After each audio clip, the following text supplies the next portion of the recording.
just whatever you need. Don't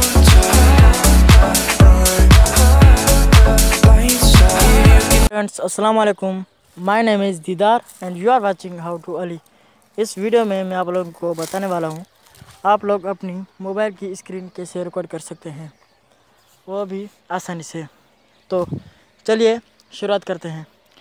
उसके लिए सबसे पहले आप लोगों को प्ले स्टोर में जाना है और एक एप्लीकेशन डाउनलोड करनी है, वहाँ से इंस्टॉल करनी है। उसका नाम है, अभी मैं आप लोगों को बताता हूँ वो एप्लीकेशन। उसका नाम है मोबिज़न।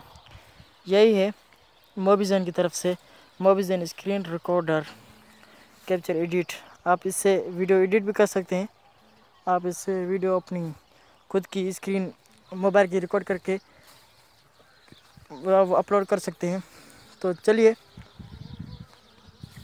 इसको इंस्टॉल करते हैं। तो मेरे पास तो ये पहले से इंस्टॉल है, तो अभी इसी एप्लीकेशन से मैं अभी रिकॉर्ड कर रहा हूँ ये वीडियो।